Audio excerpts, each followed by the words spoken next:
Today we're solving equations with variables on both sides. The steps are very similar to what we did yesterday, with one exception. Okay, so for the first step, we're going to distribute if needed. Then we're going to combine like terms. Anytime you distribute, you combine like terms on each side of the equation. But this step is new. So if you have variables on both sides of the equal sign, you would do step number 3. Move all variable terms to one side. Okay, if you're trying to solve for a variable, you want that variable isolated on one side of the equal sign. And then we're back to solving the remaining two-step equation. So the only new step from yesterday is this step number 3. Okay, so let's practice some. I'm going to do all the odd problems and leave the even problems for tutorials. Okay, so step number 1, notice that you have no parentheses, so you can skip step number 1.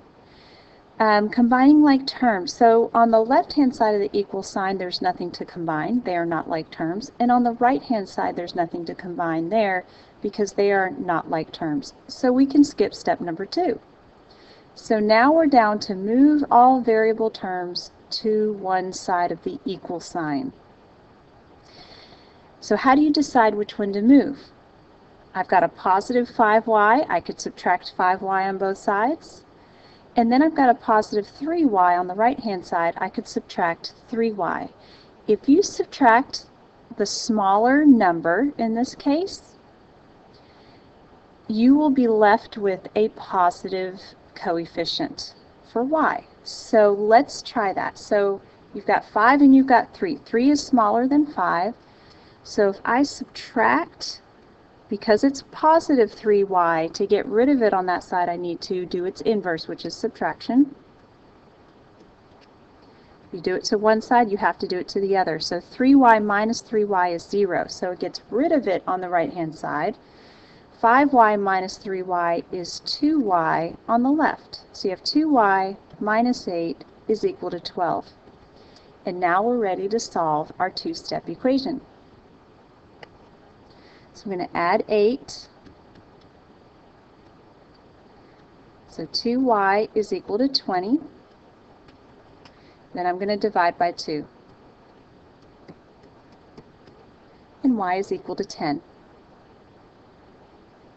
Here again, you can check your answer. Let's do 5 times the parentheses minus 8 equals 3 times the parentheses plus 12. So wherever the variable is, I put parentheses because I'm going to substitute in 10.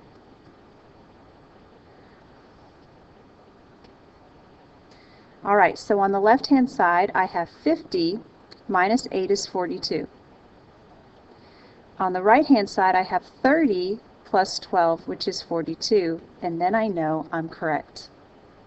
You could always just type in the calculator, the left-hand side, then separately type in the calculator, the right-hand side, and see if they match. Okay, so that's always a good idea to check. Let's look at number 3. All right, so we have 7k on the left, we have 3k on the right. We can't combine anything on either side. There's no parentheses, so we're down to step number 3. So 3k is smaller than 7k, so I'm going to subtract 3k.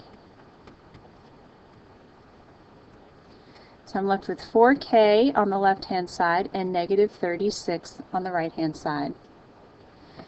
So there's no addition and subtraction next to the k term, so I'm ready to just divide by 4. Negative 36 divided by 4 is a negative 9, and I'm done. All right, let's take a look at number 5. Again, no parentheses for distribution. I can't combine anything on the left, I can't combine anything on the right, so now I'm ready to move the variable over. I have a negative 1m and a negative 6m. Negative 6 on a number line is smaller than negative 1. So that's the thing I want to move. So I'm going to add 6m. Every once in a while you'll run into a situation where if the variable, the smaller term that has the variable in it is the only thing on that side, so sometimes you have to subtract the bigger one or add the bigger one. But in most cases you can follow that pattern of adding or subtracting the smaller number. Alright, so here I have 11, and then negative 1 plus 6m is a positive 5m equals 51. And now I'm down to my two-step equation. Alright, I'm going to get rid of that positive 11 by subtracting it. So I've got 5m is equal to 40. I'm going to divide by 5, and m is equal to 8, and I'm done.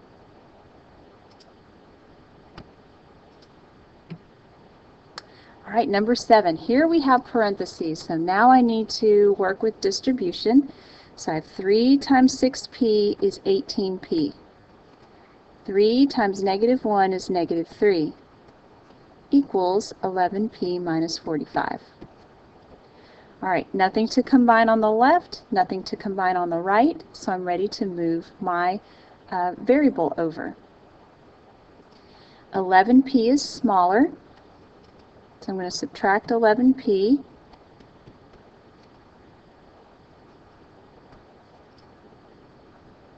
Okay, that leaves me with 7p minus 3 is equal to negative 45. I'm ready to add 3.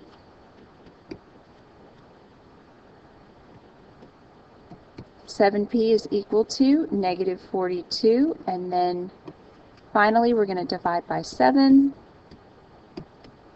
P is equal to negative 6, and we're done. All right, number 9 has a lot going on. Let's take it one step at a time. We're going to distribute the 9, so we have 9 times m is 9m.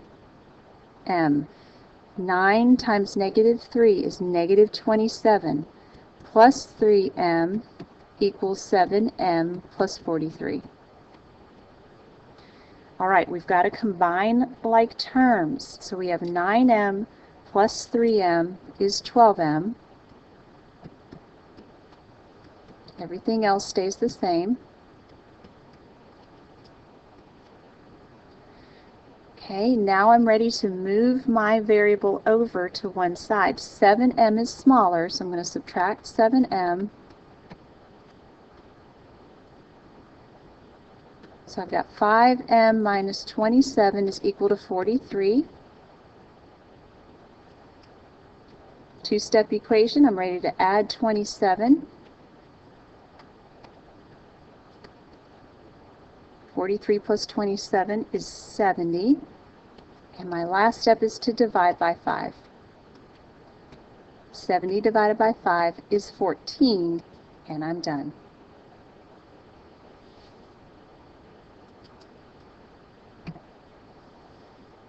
Okay, just a few more. 11 also has a lot going on. This distribution is just a negative, so remember that's like a negative 1. So I'm going to leave the 5x alone for right now. I'm going to distribute that negative 1. So negative 1 times x is a negative x. Negative 1 times negative 18 is positive 18. Okay, I'm leaving the 6 alone because that is not the thing attached to the parentheses. It's the negative 2. So we have negative 2 times x is negative 2x. Negative 2 times 15 is negative 30. I've distributed, so now I need to look at combining like terms. So 5x minus 1x is a 4x. Leave the plus 18 alone for now. We have negative 2x's by itself because you're combining your constant terms here. 6 minus 30 is a negative 24. All right, now we're ready to move the variable over. We've got 4x and a negative 2. Negative 2 is smaller than 4x, so I'm going to add 2x. Do the opposite of what it is. And that'll make it 0. All right, 4x plus 2x is 6x. I still have done nothing to the 18 yet, but now I'm ready to. Okay, two-step equation, so I'm going to subtract 18. So we have 6x equal to negative 42. Last step is to divide 3 by the 6, and x equals negative 7. All right, that was multi-step for sure. Lots of things going on there. Take it one step at a time. Now we have some fractions. So I want to do number 13 and number 15. I'll leave number 14 for tutorials if you need it. All right, in number 13, we are multiplying through the parentheses by 1/2. So half of 8, or half times 8x, is 4x.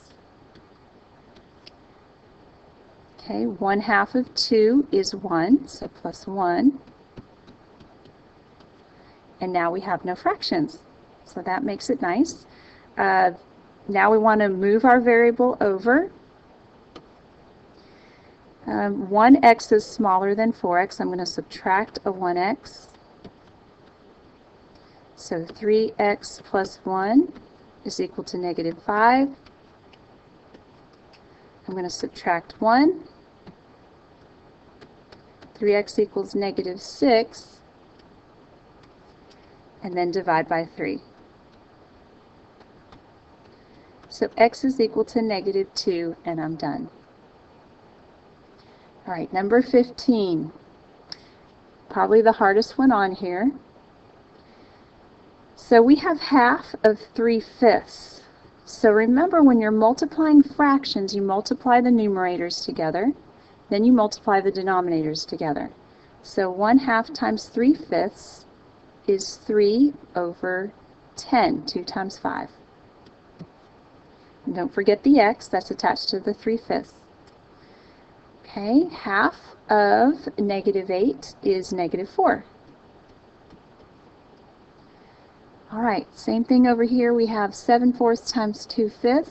It's going to leave me with a fraction, 14 over 20, which can be reduced. So let's take 14 over 20.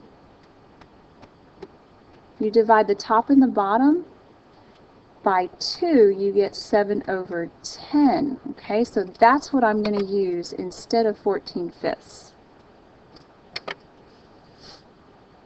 And I'm only going to do that because the other one was in tenths, 3/10 and 7/10. So that makes my life a little easier. Okay, and then 7/4 times 4. This is like a 4 over 1. So if you have a 4 in the denominator and a 4 in the numerator, that will cancel out, and you're just left with 7. Okay, so now what do? I still have a fraction, and I want to get rid of that fraction before I start moving terms over and things like that. So let me show you a trick. What I always do to get rid of the fraction is multiply by the denominator. You have to multiply the entire equation by the denominator, so we multiply everything by 10. Okay, so what happens is it gets rid of the fraction. You end up with 30 over 10, which is 3. Okay, 10, you have to still multiply every term, so 10 times negative 4 is negative 40. 10 times 7/10 is just 7, 7x. And then 10 times 7 is 70. But look, no more fractions. All right, now I'm ready to move the smaller variable term over, so minus 3x It's okay that it's on the right-hand side. Negative 40 equals 4x plus 70. I'm going to subtract 70. So I have negative 110 equals 4x. I'm going to divide by 4. And it's going to leave me with a fraction, and that's okay. You can just leave it in fraction form if that's what you get as an answer. You could also, if you use the calculator and you come up with a decimal, it's a decimal equivalent to a fraction, so that is acceptable as well.